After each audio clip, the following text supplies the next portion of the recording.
Bonjour et merci de nous retrouver pour La Foi prise au mot, votre émission de formation. Nous poursuivons notre carême sur les 7 péchés capitaux. Après l'acédie, la gourmandise, l'envie, nous nous arrêtons aujourd'hui sur l'avarice. Traditionnellement, c'est l'amour immodéré de l'argent, c'est l'oncle Picsou qui se baigne dans sa piscine de pièces d'or, un vice un peu ridicule qui ne consume que celui qui en souffre. Mais dans notre société, l'avarice n'est plus un défaut privé. Elle semble être devenue la règle du jeu économique. Nous vivons dans un système obsédé par l'accumulation infinie, dans un monde qui ne cesse de nous rappeler tous les jours que lui, il est fini. Est-ce une simple erreur de calcul ou une pathologie plus profonde? Est-ce une peur de la mort qui nous pousse à entasser pour nous rassurer? Et surtout, comment en sortir? Peut-on imaginer une économie de la fraternité et du bien-vivre? Pour répondre à cette question, je reçois deux invités. Patrick Viveret, bonjour. Vous êtes philosophe. Quand je vous ai posé la question, vous m'avez dit citoyen. Et vous êtes altermondialiste. Vous acceptez le qualificatif? Oui, tout à fait, parce que je pense, comme le dit le poète antillais Édouard Glissant, que l'un des biens communs de l'humanité, c'est sa planète, donc c'est la mondialité, mais que cette mondialité doit prendre d'autres formes que ce qu'on a appelé la globalisation, qui est au service d'une toute petite minorité de la population mondiale et qui est contraire aux grands enjeux écologiques. Donc l'altermondialité me convient bien. Voilà qui est posé. Et puis on se retrouve comme tous les numéros de cette série, Stipe Audax. C'est un grand plaisir de vous retrouver. Vous êtes théologien, vous êtes professeur d'éthique à l'Université catholique de Louvain. Bonjour. Bonjour Stipe. Alors, comme d'habitude, c'est vous qui démarrez l'émission, même si on est déjà largement entré en matière. L'avarice, est-ce que vous êtes d'accord que ça ressemble un peu à l'oncle Picsou? À l'oncle Picsou et tous les autres oncles peut-être, ou les autres membres de famille, on n'espère pas. Donc l'avarice, je commence toujours avec une définition et aussi un peu itinéraire à travers l'histoire de théologie. La définition est assez simple. Vous avez déjà dit, Régis, au début, que l'avarice est le désir d'une appropriation sans mesure de biens terrestres. Mais dans la tradition théologique, il y a presque en même temps, simultanément, deux éléments. L'élément individuel et l'élément collectif. Notamment notre ami Évagre le Pontique déjà. 3e siècle. Je le répéterai quatrième, pardon. Je le répète presque à toutes les émissions. Il voit ça tout d'abord comme une maladie d'imagination prospective. Ça veut dire quoi? Pourquoi l'avarice? Parce qu'on n'est pas capable d'imaginer l'avenir ou accepter fragilité d'avenir, notre place de l'avenir qui n'est pas donnée. Donc on essaie à contrôler l'avenir par accumulation. Donc déjà, les liens avec l'orgueil. Notre disciple d'Évagre le Pontique, de Jean Chrétien, montre une autre perspective déjà. Il explique que l'avarice est contre nature, et particulièrement contre nature. Pourquoi ça? Parce que la luxure, la gourmandise, il y a bien qui est naturel. Donc manger, procréation, il y a désir naturel. Mais finalement, l'avarice ne correspond pas, ne répond à aucun besoin biologique, effectivement. C'est avarice qui est contre nature humaine. Dans le développement après, nous avons déjà chez Saint Basile et Thomas d'Aquin l'aspect collectif. Notamment pour Saint Basile, l'argent que personne amasse finalement appartient aux pauvres. Ça veut dire quoi? Il y a une citation très jolie où il explique la deuxième paire de chaussures que vous n'utilisez pas, ça appartient à quelqu'un qui n'a pas de chaussures. Et même pour lui, l'accumulation des biens qu'il n'utilise pas, c'est une forme d'usurpation des biens de notre proche. Et finalement, déjà dans la tradition médiévale, donc Thomas d'Aquin spécifiquement et après, nous avons une notion des biens communs et puis développement qui sera articulé autour de notions destination universelle des biens, qui on peut décortiquer après dans l'émission. Je pense qu'on le fera. J'imagine que ce qui vient d'être dit vous parle. Il y a déjà beaucoup de choses. L'idée que c'est contre nature, l'idée que c'est la marque d'une certaine peur. Comment vous réagissez par rapport à ça? Ben, j'ajoute juste un élément qui est complémentaire de ce que vous avez évoqué, qui est aussi le lien entre l'avarice et la tristesse que le philosophe Spinoza évoque sous le terme de passion triste. Alors, puisqu'on est dans une émission de la tradition chrétienne, c'est évidemment l'évangile du jeune homme riche qui est caractéristique de ce phénomène, c'est-à-dire que la possession crée la tristesse. Et je trouve que c'est très important à dire parce que c'est l'articulation entre ce qui se passe sur le plan individuel, mais aussi sur le plan collectif. Vous avez évoqué en introduction la question, peut-il y avoir une économie du bien vivre?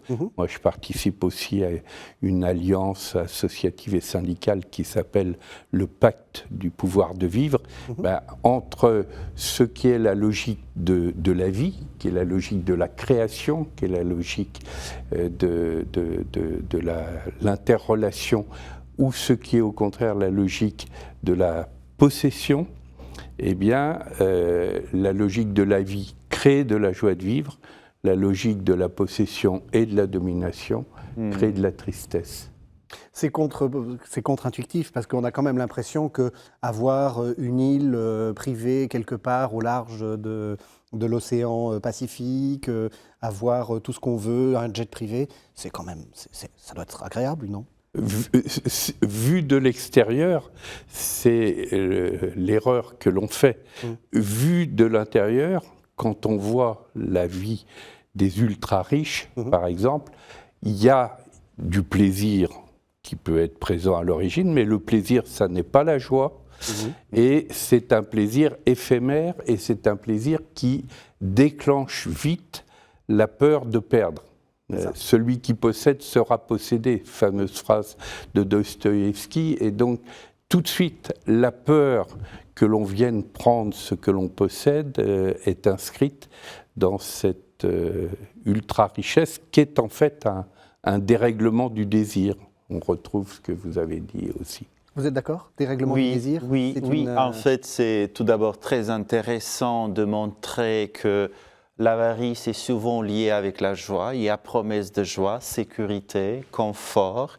Mais finalement, il y a un autre mécanisme de la tristesse. N'oublions pas que la richesse, vous avez dit au début, Régis Bonnet, c'est surtout virtuel aujourd'hui. Donc rien n'est stable. Donc amasser énormément de richesses, ça peut disparaître. On est toujours, même des super riches, sous l'ombre de disparition. Et donc même ça, vivre dans ce spectacle de la richesse qui oblige une forme de concurrence. Si dans la compétition entre des super riches, comment faire la distinction entre nous? Je dois toujours faire plus. Il faut une île plus grande dans le Pacifique. Exactement. Qu'est-ce qu'une île plus grande et qu'est-ce qui peut-être posséder un pays? Donc finalement, ça devient beaucoup plus difficile de se distinguer dans une société où tout le monde partage, tout le monde possède déjà des richesses inimaginable en fait. Et ça, c'est finalement comme dérivé de tout ça, ou externalité, ça régule la tristesse. Et c'est ce que, enfin, dans la tradition, c'est la figure d'Harpagon, c'est la figure de celui qui... Vous allez nous le citer? Oui, je pense que j'ai une citation quelque part. Ah oui, voici. Au voleur, donc fameuse citation. Meurtrier, justice, je ciel, je suis perdu maintenant, je suis assassiné, on m'a coupé la gorge, on m'a dérobé mon argent. Qu'est-ce qui se passe ici? Et je trouve le mécanisme assez intéressant, et ça arrive à 2 étapes. Tout d'abord, spiritualisation de l'argent qui est externe, et puis matérialisation de l'esprit. Ça veut dire quoi? Au début, la spiritualité, j'ai investi dans l'argent qui me donne la sécurité. Mais finalement, ça devient mon identité. et mon argent est volé, qu'est-ce que la conséquence de ça? Je suis perdu, je suis assassiné. Ce n'est pas partie de ma richesse qui a été volée, mais moi, mon être a été assassiné. Et voici, je vois aussi le lien avec la tristesse énorme, mais aussi désorientation. Quoi faire maintenant quand tout ce que j'ai investi spirituellement, émotionnellement dans un objet, finalement disparu? Vous êtes d'accord, Patrick Viveret? Oui, et je complète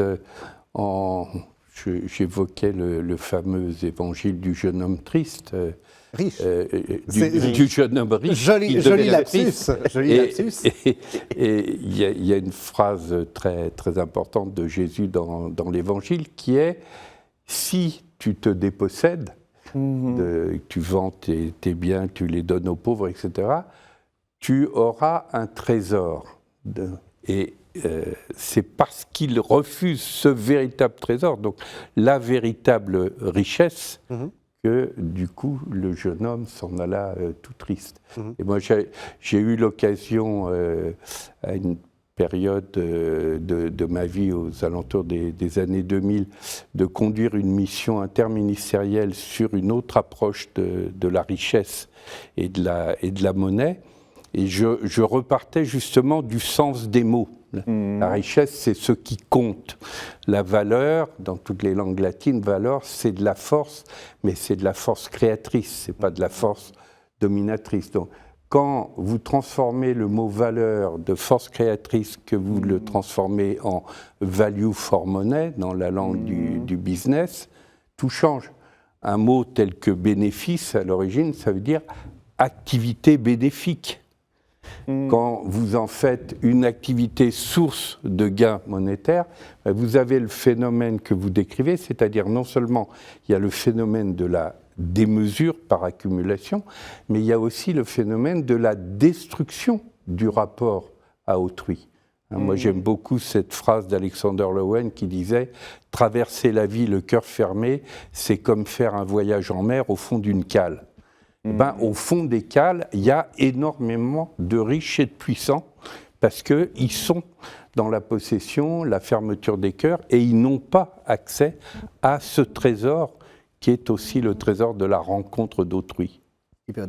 Vraiment dans la continuation de notre réflexion, ça me fait penser à un livre de Michael Sandel, un philosophe américain, qui est critique de sociétés de marché. Et l'hypothèse est assez simple. Il explique que le marché, généralement, a son propre rôle dans la distribution de biens. Le problème est que la logique, le rôle qu'on donne au marché devient la logique de société. Donc, où marché, ce n'est pas uniquement un instrument pour distribuer des biens, mais la logique d'organisation de notre société. Et ça, l'impact est finalement sur les valeurs, parce que finalement, ici, la tentation est mesurée par l'argent tout. Il donne beaucoup de jolis exemples. Parmi d'exemples, c'est un exemple, je pense au Japon. On a fait un peu d'expérience. Vous savez, des parents sont souvent en retard pour venir à l'école ou la crèche. Et finalement, ils sont décidés d'introduire une mesure. Pour chaque, j'improvise maintenant, 15 minutes, vous payez $2 finalement. Qu'est-ce que vous pensez, qu'est-ce qui était la conséquence, moi, de retard ou plus? Plus, puisque je paye. Plus, puisque je paye. Exactement. Parce que la mesure était là pour désencourager, en fait, être en retard. Mais la logique change. Parce qu'au début, j'ai honte parce que je suis en retard. J'ai coupé un lien, j'ai touché en valeur. Être honnête, être précisément là, promesse d'être là. Et finalement, j'ai monétisé ça, j'ai déjà licence à payer 2 €, 3 € ou plus. Et ici, ce qui se passe, je suis déculpabilisé personnellement, mais des valeurs de notre relation ont perdu sa place dans la société. Et ça, je trouve vraiment, ça me fait un petit écho de ce que vous avez expliqué, le lien entre l'argent et valeur, mais distinction en fait profonde de société, dans la société. Alors, on peut dire que l'avarice, c'est aussi un péché structurel. On dit que dans notre série, on essaie de passer des péchés individuels aux péchés structurels. J'ai envie de vous poser la question, qu'est-ce qui s'est passé ? Pourquoi est-ce que depuis quelque temps, on n'arrête pas de parler d'ultra-riches, de dettes écrasantes, etc. Est-ce qu'on vit une période particulière de l'histoire humaine ? Est-ce qu'il y a quelque chose qui s'est passé ? Alors, je crois qu'il y a plusieurs choses qui se sont passées. Dans la toute dernière période, des dernières décennies, il y a quelque chose d'important qui s'est passé, c'est que toutes les régulations qui existaient essentiellement au niveau des États-nations et qui avaient pour objet de réduire les inégalités et de créer aussi des systèmes, notamment d'accession à de la protection sociale, à des éléments qui faisaient qu'une vie digne était accessible pour la plupart des citoyennes et des citoyens. La mise en cause de ces régulations, la défense de l'idée qu'après tout, l'inégalité était une bonne chose et que l'inégalité allait contribuer au fameux ruissellement et que la possession des plus riches allait bénéficier à tout le monde, ça a créé, et dans le monde entier, une situation de bouleversement très important. Parce qu'aujourd'hui, le degré des inégalités est sans commune mesure avec celui qui existait, par exemple, il y a une cinquantaine d'années. Donc ça, c'est une mutation très profonde qui s'est produite au cours des dernières décennies, qui a correspondu aussi beaucoup à toute la politique de gouvernement telle que Margaret Thatcher en Grande-Bretagne, telle que Ronald Reagan aux États-Unis, et qui, évidemment, ont été des éléments d'aggravation qui viennent se greffer sur la mutation technologique, qui fait que, de plus en plus, la monnaie est devenue un système de points numériques et du coup facilite énormément la spéculation. Donc s'il n'y a pas de régulation, la spéculation explose, les inégalités explosent et on retrouve les chiffres que vous évoquez avec une minorité d'ultra-riches qui finit par avoir l'équivalent du revenu de la moitié de l'humanité. Mais il y a une autre mutation plus en amont, plus profonde qui s'est produite à un moment donné. Je faisais justement référence à ce que la pasteure protestante Marion Müller évoque dans son analyse du déluge et de Noé, et quand elle dit le déluge se produit quand il y a une conjonction de trois facteurs, l'avidité, donc là on est beaucoup sur le terrain de l'avarice, la fermeture des cœurs et, ajoute-t-elle, le dérèglement de la langue. Évidemment, Babel en est une illustration. Mais ce dérèglement de la langue, il s'est produit justement quand l'économie contemporaine, à partir en gros du XVIIIe siècle, a repris le terme d'économie, mais en lui donnant un tout autre sens que son sens originel. Par exemple, le mot même d'économie, oikos nomos en grec, ça veut dire l'organisation de nos maisons. Donc l'oikos nomos devrait être un sous-ensemble de l'oikos logos, l'écologie, la théorie de la grande maison. Et en plus, ça paraît tout à fait fondé, puisque on comprend bien que l'avenir de nos petites gestions, de nos petites maisons, dépend étroitement de l'avenir de notre grande maison planétaire. Et on a coupé complètement ce lien de l'économie avec le vivant. Tout ce qui était rapport à la nature, on a dit, si ça n'est pas rare et si ça n'est pas cher, ça n'a pas de valeur. Donc l'air, l'eau, les humains, tout ce qui était ce qu'on appelait des biens libres, dès que c'était gratuit, dès que c'était abondant, ça n'avait pas de valeur. Donc torsion complète du mot économie, torsion complète du mot valeur Et c'est comme ça qu'on a introduit ensuite cette autre torsion des mots. Bénéfice, on passe de activité bénéfique, source de bienfaits, à activité qui génère des gains monétaires. Perte, au lieu de vouloir dire perte de valeur, valeur comme force créatrice, on comprend bien qu'à ce moment-là, si on détruit par exemple une nappe phréatique, c'est une perte, puisqu'on attaque directement une source de force créatrice. Mais si je dis, non, perte, ça veut dire simplement perte de gains monétaires, c'est comme ça, vous évoquez dans votre introduction le problème du fameux produit intérieur brut. Dans le produit intérieur brut, on va mélanger des choux et des carottes, donc des activités qui peuvent être certes utiles et d'autres qui sont parfaitement nuisibles. Donc le narcotrafic, la prostitution, toutes les quantités d'activités destructrices sur le plan écologique, etc., vont être comptées positivement dans le fameux produit intérieur brut. Et en même temps, comme vous dites, la destruction de la faune, de la flore, ne va pas être comptée en malus, ne va pas être comptée en négatif. Et si vous voulez préserver une forêt, ça ne va pas être compté positivement. Et c'est ça qui produit, vous évoquiez aussi les questions qui sont très actuelles, telles que la dette, par exemple. Mais la première dette, c'est la dette écologique. Et elle, c'est de loin la plus lourde et la plus irréversible. Et quand on a un mécanisme qui détruit une grande partie du vivant et de notre planète, on se retrouve avec une dette écologique aggravée. Vous voyez, donc il faudrait repartir du fait que la première question, c'est ce mécanisme qui est un mécanisme pervers qui a remplacé la valeur force de vie par la valeur exprimée en argent. Oui, la discussion vraiment similaire est déjà présentée dans Laudato Si de Pope François, qu'il parle beaucoup de ça, dette écologique aussi, mais aussi de responsabilité, en fait.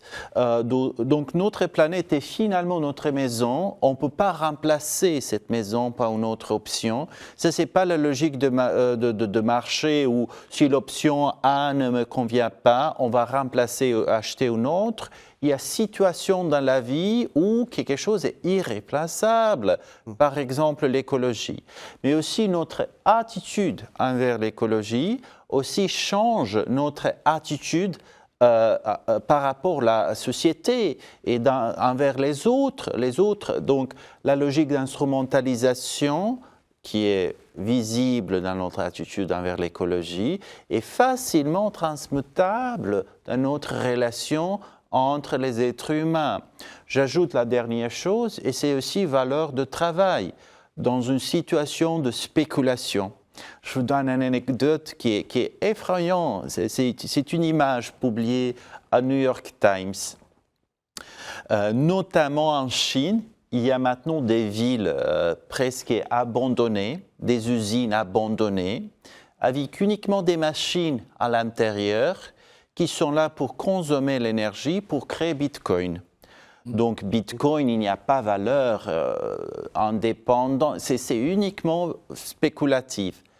Et voilà, les travailleurs sont là pour remplacer l'eau pour des machines qui travaillent. Et donc les usines sont abandonnées, il n'y a pas de travail sauf de servir des machines. Et ça, je trouve étonnant en fait. C'est aussi une vision de monde où la richesse est complètement spéculative et où le travail est vraiment servir la spéculation et pas valeur intrinsèque d'humanisation. Et donc, je retourne sur Laudato Si, qui parle aussi de valeurs. Et dans la tradition aussi théologique chrétienne d'éthique sociale, il y a beaucoup d'exigences et de l'importance sur les valeurs de travail dans l'humanisation. Alors j'ai une question très bête, je suis très nul en économie. Pourquoi est-ce que personne ne s'en rend compte? Parce que dans l'ancien système, vous aviez je sais pas, un champ, vous saviez que vous pouviez en tirer tant, Vous pouvez, bon, peut-être anticiper en faisant un prêt ou en demandant, en disant je te paierai, mais là, vous êtes en train de dire que le niveau économique n'a plus aucun rapport avec le niveau de la réalité des choses concrètes qui sont produites, qu'elle est censée... Pourquoi personne ne s'en rend compte? C'est une question très bête, hein. Alors, il y a d'abord la question n'est pas bête, elle est au contraire tout à fait fondamentale. Et je dirais qu'il y a deux éléments de réponse. Le premier, c'est effectivement la déconnexion croissante de l'économie avec la réalité elle-même. Ça renvoie aussi à ce que vous dites sur la spéculation. Hein. C'est Bernard Liétard, qui a été un ancien responsable de la Banque centrale de Belgique, qui était aussi dans la préparation de la monnaie, qui a préparé l'euro, qu'on appelait l'écu, mais qui s'est beaucoup intéressé aussi aux monnaies locales, parce qu'il était obsédé par la reconnexion de l'économie dans son ensemble, et notamment de la monnaie, à la réalité, parce que, disait-il, plus de 90% des transactions financières quotidiennes n'ont aucun rapport avec l'économie réelle, avec des biens et des services réels. Donc ça, c'est la première question, qui est évidemment la déconnexion avec le réel. Donc si vous n'êtes pas connaisseur, si vous n'avez pas une bonne connaissance des marchés financiers, etc., bah, en gros, vous faites confiance à votre banquier. Ou bon. Et le deuxième élément, qui est en rapport avec ceci, c'est l'opacité. C'est-à-dire qu'il y a aussi une opacité qui est entretenue volontairement, parce que, évidemment, cette opacité bénéficie ceux qui sont aux commandes du système. L'un des meilleurs exemples, il avait été donné par l'ancien patron de la Banque fédérale américaine, Alan Greenspan, qui, à l'occasion d'une conférence de presse où un journaliste lui pose la première question et reprend la formule habituelle « Monsieur le Président, si je vous ai bien compris », et Greenspan l'arrête et lui dit « Si vous m'avez bien compris, c'est que je me suis mal exprimé ». Et derrière cette blague, il y a quelque chose de très profond, c'est-à-dire que la compréhension de ce qu'est la circulation de l'argent, la création de l'argent, qui là aussi renvoie, si on donne aux mots leur sens, la création de l'argent se fait par le crédit. Le crédit, c'est la conjonction d'un système de croyance et d'un système de confiance. Mais si vous transformez le mot crédit de confiance et de sens, la croyance c'est du sens, et que si vous en faites une réduction purement monétaire, vous donnez un surpouvoir à des acteurs qui vont avoir le pouvoir de créer de la monnaie, mais dans une situation d'opacité totale, et qui coupe aussi la question « que va-t-on faire de cette monnaie ?» Et vous avez un exemple récent avec ce qu'on appelle le quantitative easing. Alors ça peut paraître un terme très compliqué, mais quantitative easing, c'est on donne le pouvoir, surtout dans des situations difficiles, aux banques centrales de créer davantage de monnaie. Mais toute la question qui a été posée, notamment par des parlementaires européens, c'est ce surpouvoir qui est donné, à quoi va-t-il servir? Et donc, par exemple, ils avaient proposé de dire, eh bien, la création monétaire, elle doit servir prioritairement les investissements écologiques, parce que c'est là que nous avons besoin de moyens essentiels. Eh bien, il y a eu un refus de tous les lobbies qui disaient « Ah non, le quantitative easing, c'est très bien parce que ça nous permet de maintenir la logique spéculative. » Vous voyez, cette rencontre entre la coupure avec le réel et un certain nombre d'intérêts puissants qui jouent de l'opacité organisée, c'est le contraire de l'éducation populaire. Au lieu de permettre comme dans la citoyenneté, au lieu de permettre la compréhension de mécanismes, on fait tout pour en interdire au contraire la compréhension. Stipe Hodak. Si je peux poser une question. Donc, il y a l'illusion qui existe, il y a aussi la fabrication d'illusions. Mais qu'est-ce qui se passe dans la situation en crise où on brise l'illusion et finalement, ça devient évident que la coupure qui existait depuis longtemps n'est pas facile, c'est pas facile à résoudre maintenant. Qui est là pour prendre le risque et résoudre, qui est obligé à faire ça? Alors, d'abord, je dirais que la première des questions, c'est de se reconnecter avec la réalité, pour répondre au premier risque que l'on évoquait, qui est la coupure de l'économie avec la réalité. Ça se traduit notamment, cette situation, par l'aggravation des catastrophes écologiques. Comme on est dans le déni, et le déni aggravé depuis l'élection de Donald Trump, mais de ce point de vue-là, Vladimir Poutine a la même posture négationniste sur les problèmes écologiques que Donald Trump. Ben, ça se traduit dans la réalité par quelque chose de plus en plus grave, qui est effectivement le dérèglement, pas simplement climatique, mais les atteintes à la biodiversité, mais les problèmes majeurs au niveau de l'eau potable, etc. Donc la première des choses, c'est se reconnecter à ce réel qui est notre rapport à notre planète Terre, à la nature, aux vivants, etc. La deuxième chose, c'est se reconnecter à la solidarité sociale.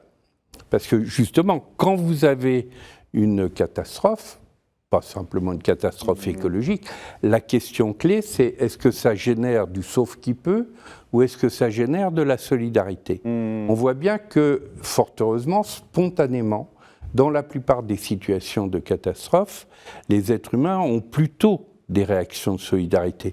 On le voit encore récemment en France avec les inondations.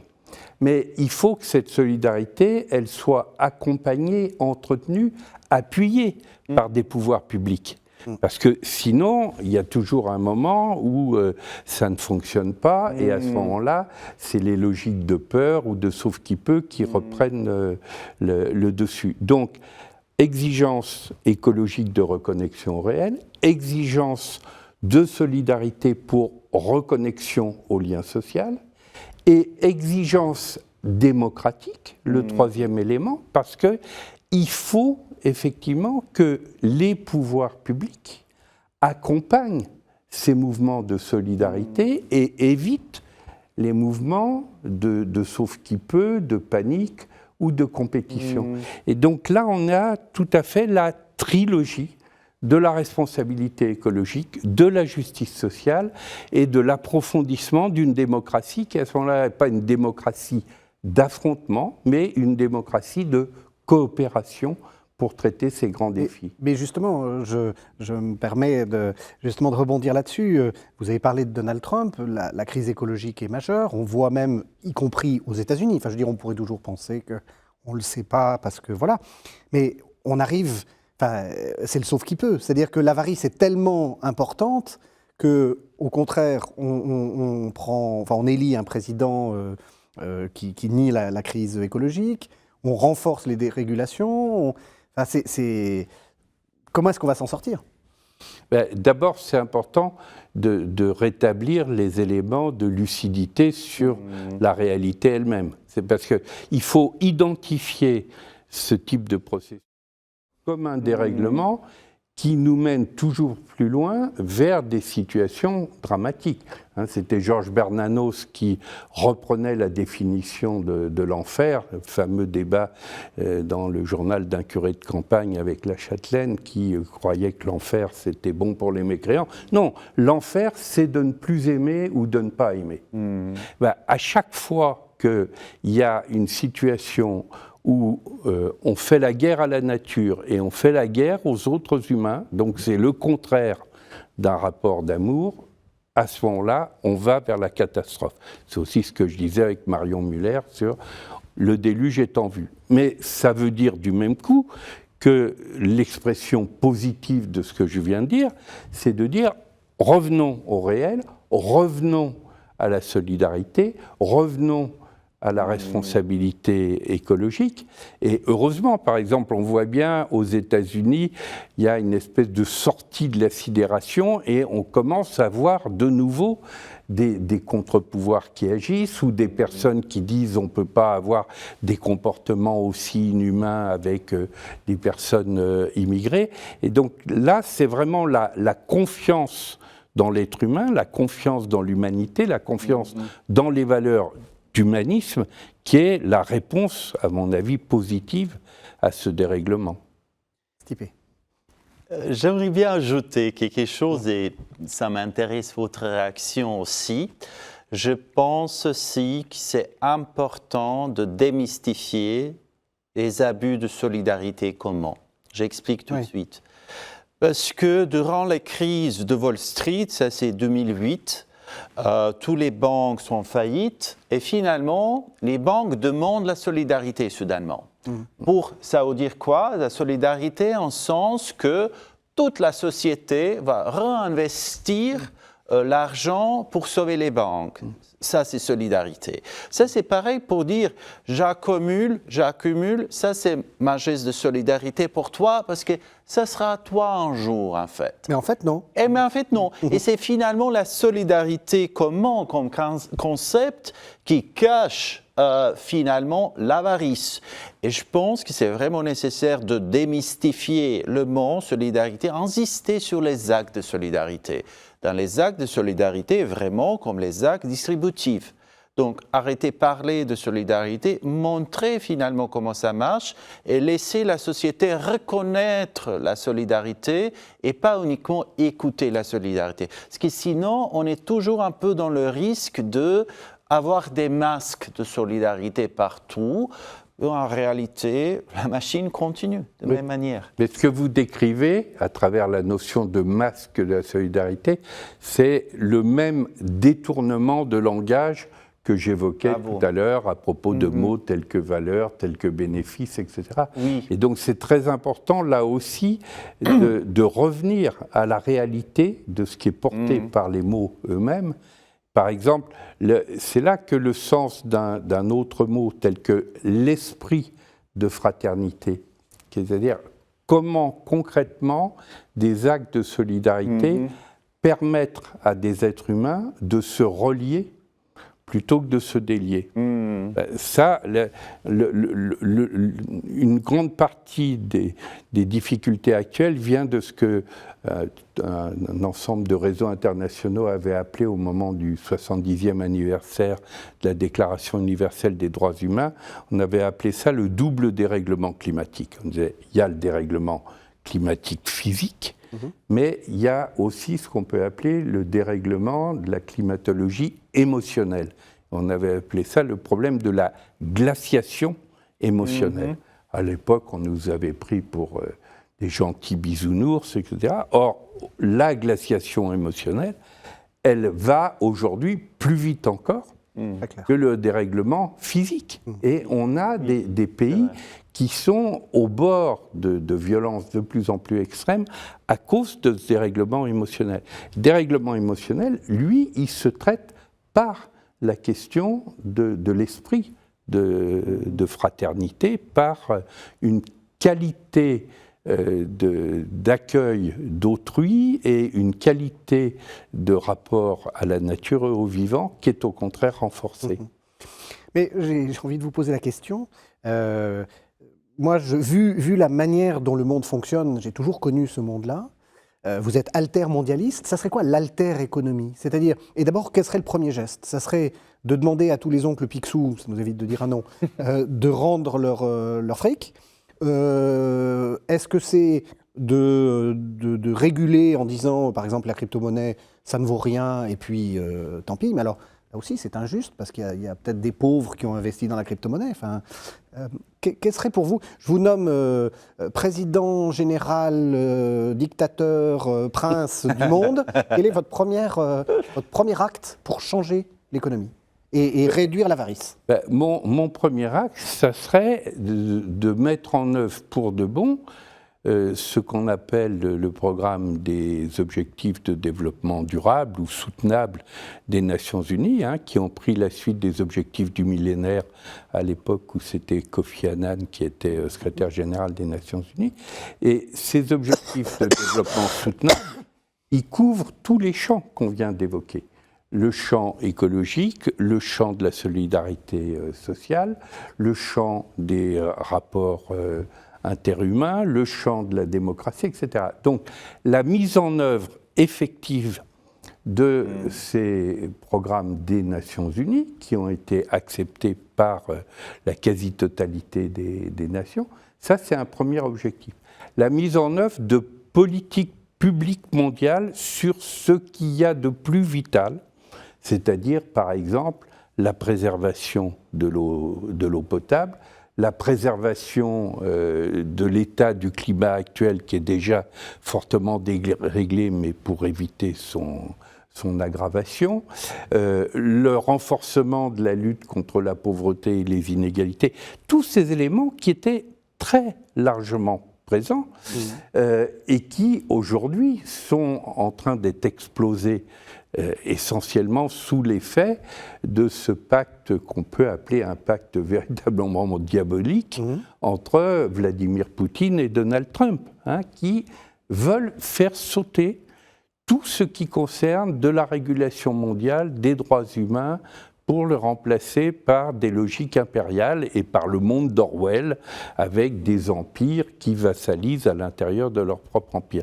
Mais on ne part pas de zéro, puisque ces éléments existent. Et si on leur redonnait une véritable force, et je pense que par exemple des pays comme le nôtre, qui sont dans le Conseil de sécurité des Nations Unies, devraient jouer un rôle moteur au service d'une politique, ce qu'on appelle dans le réseau des dialogues en humanité, qui est un réseau mondial, on appelle ça la question de la défense de l'humanité. Et de dire, oui, il y a bien un problème de défense, mais c'est un problème de défense de l'humanité elle-même, pour échapper à ces logiques prédatrices. Hippodac. Si je suis roi de monde... Ah oui, si est-ce que vous... Rien commence avant 10 heures du matin, je ne suis pas matinal du tout. Donc ça, c'est la première décision. Après, je ne suis pas économiste, mais vraiment, j'essaie à penser changement structurel.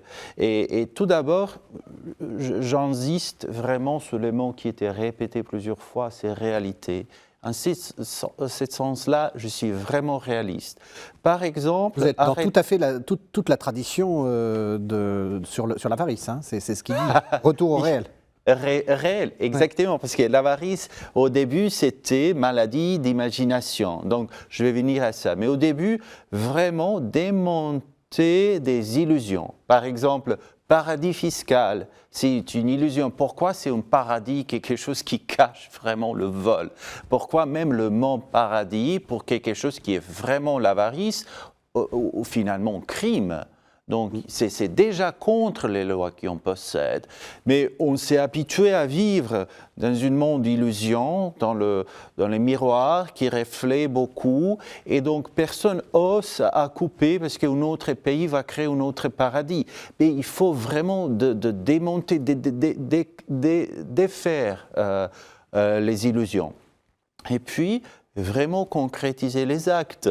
Solidarité, ça veut dire quoi? Enfin, finalement, et on dit que quelque chose est avarice ou quelque chose est trop à un moment où l'accumulation est extrême. Et finalement, ça c'est trop tard. La question reste comment on est arrivé jusqu'au moment où c'est visiblement le décalage abysse entre le travailleur et ceux qui possèdent énorme. Donc la réponse est assez simple, l'exploitation est cachée quelque part. Sauf ici, on ne parle pas d'exploitation. Si on parle, mais on ne voit pas l'exploitation récemment et reste très éloignée. Quelque part au Congo, il y a l'exploitation et nulle part ailleurs. Et donc ça, c'est toujours une forme d'illusion qui est jouée par tout le monde, y compris, si vous permettez un petit critique, d'ONG très à gauche qui restent dans les mots. Il faut changer tout, il faut avoir la solidarité. Mais comment exactement? Et j'aime bien la proposition. On a déjà des bases. Je vous propose A, B, C, D. Essayons maintenant de faire quelque chose et pas uniquement ni critiquer, ni continuer la marchandise d'illusions. Qu'est-ce que vous en pensez? Oui, et j'ajoute un élément qui va dans ce sens, qui est qu'il nous faut nous occuper de travailler sur le cœur même de l'économie. Vous savez, souvent, on parle dans le jargon des économistes d'externalité. Alors, par exemple, tout ce qui est écologique, souvent social, on va dire, ah bah oui, ce sont des externalités négatives. Mais si on ne s'occupe que des externalités, sans s'occuper du cœur même de l'économie, c'est-à-dire qu'est-ce qu'on compte et comment on échange ce que l'on compte, c'est-à-dire la question de la comptabilité, la question de la monnaie, et puis juste derrière la question de la fiscalité qui relie à la question de la démocratie. Il faut s'occuper de ces internalités. Parce que si on ne change pas les internalités, c'est-à-dire si on continue à avoir, en termes comptables, des systèmes qui font que le narcotrafic, l'énergie fossile, la prostitution vont être comptés positivement parce qu'ils génèrent des gains monétaires, eh bien, on est obligé de surcompenser les externalités négatives que tout ça provoque. Et comment est-ce qu'on les compense? Par des normes qui elles-mêmes deviennent contre-productives. C'est le drame qu'on a aujourd'hui dans nombre de pays par rapport aux agriculteurs qui disent « mais nous crevons sous des normes ». Mais d'où elles viennent ces normes? Elles viennent du fait qu'on a dû compenser le fait que des produits qui généraient des bénéfices monétaires, ah ben oui, mais ils provoquent des maladies très graves. Des systèmes énergétiques qui produisent des gains monétaires considérables, ah ben oui, mais on sait maintenant qu'ils concourent au dérèglement climatique, etc. Donc il faut arrêter de s'occuper de la marge, il faut s'occuper de l'intérieur, et donc c'est la question des indicateurs de richesse, c'est la question d'un projet, y compris de monnaie mondiale. L'un des grands débats actuellement, c'est de dire on ne peut plus supporter la domination du dollar comme monnaie mondiale. Alors il y a quantité de pays du Sud qui protestent contre ça, mais encore faut-il que si on met en cause le dollar, ça n'a aucun intérêt de mettre en cause le dollar si c'est par exemple pour rétablir l'or comme monnaie mondiale. Par contre, dire on va gager une monnaie mondiale sur du patrimoine écologique, c'est ce que par exemple Bernard Liétard proposait avec son projet qu'il appelait Terra, ça c'est une véritable opération qui s'occupe du cœur même de l'économie et qui ne se limite pas à s'occuper de la périphérie et des externalités. On est à la fin de l'émission. Ça s'est passé très vite. Qu'est-ce que vous retenez, Stipe Hodak? Ça passe très vite. Donc, on a commencé avec notre discussion autour d'avarice. L'avarice comme tout d'abord maladie d'imagination, désir à contrôler l'avenir, qui est aussi capable de devenir la logique de notre relation humaine et création de notre société. Et finalement, on trouve dans notre analyse c'est vraiment au cœur de notre discussion autour des valeurs de production de biens, de valorisation biens, où c'est exactement trouve le problème d'économie. On s'occupe d'externalités et finalement, il faut regarder au cœur et repenser l'idée même d'économie qui était au début maison, lié avec l'idée de maison qu'on partage ensemble. Et finalement, je vais finir avec la notion de destination universelle de biens. Destination universelle qui on partage en fait comme les êtres, mais aussi destination universelle de biens. Des biens qu'on partage sont aussi pensés pour nourrir tous les êtres ici. Pour nourrir tous les êtres, pour épanouir notre existence. Et à un moment donné, quand on perd le lien entre le bien et notre existence, on s'y perd la possibilité de penser la réalité. Et on commence à inventer des illusions, des mots qui n'expliquent rien. et finalement, c'est nécessaire à agir et repenser et retravailler le système. Merci beaucoup. Alors, vous, Bernard Viveret, vous venez de publier avec Julie Chabot La Traversée, sortir du temps des chenilles pour oser les métamorphoses. C'est aux éditions Les Liens qui libèrent. Qu'est-ce que ça veut dire ? Qu'il faut, compte tenu de la situation actuelle, penser davantage en termes de métamorphose que de transition. La transition, c'est un processus relativement linéaire, alors que la métamorphose, on le connaît bien dans le cycle du vivant, et nous-mêmes, êtres humains, nous sommes des êtres de métamorphose, ça passe par des mutations et des changements qualitatifs très important. Et à certains égards, ce que nous vivons actuellement est beaucoup plus proche d'une métamorphose que d'une transition. Si on raisonne en termes de transition, on est vite désespéré d'ailleurs, parce qu'on dit, alors, tout ce qu'il aurait fallu faire, on ne le fait pas assez, et même on fait le contraire, on vit des grandes régressions. La transition écologique. Tandis que si on raisonne en termes de métamorphose, ça permet aussi de comprendre ce qu'on peut appeler le temps des chenilles, c'est-à-dire tous ces temps de peur, de rétractation. Parce que du point de vue de la chenille, le papillon, c'est la fin de son monde. Donc ça permet de mieux comprendre ce qui se passe dans les régressions, sans désespérer. Ça permet de conserver la perspective positive, ce que les biologistes appellent les cellules imaginales, toutes les énergies créatrices qui vont vers la métamorphose, mais ça permet dernièrement d'affronter le temps actuel dans lequel nous sommes rentrés, qui est un temps de chaos, mais de faire en sorte que ce chaos soit un chaos créateur, un chaos morphose, et non pas un chaos destructeur. Merci beaucoup. Donc Patrick Viveret, je vous ai appelé Bernard, mais enfin, vous vous appelez pas Bernard. C'est mon cousin qui s'appelle Bernard, il sera ravi de l'hommage. Voilà. Et Julie Chabot, La Traversée, sortir du temps des chenilles pour oser les métamorphoses aux éditions des Liens qui libèrent. Merci beaucoup de nous avoir suivis. Vous savez que vous pouvez retrouver cette émission sur le site internet de KTO, www.ktotv.com. Vous pouvez aussi retrouver cette émission sur les plateformes de podcast et sur l'application radio de KTO. On se retrouve la semaine prochaine pour un nouveau numéro de La Foi prise au mot, toujours dans cette série de carême des 7 péchés capitaux.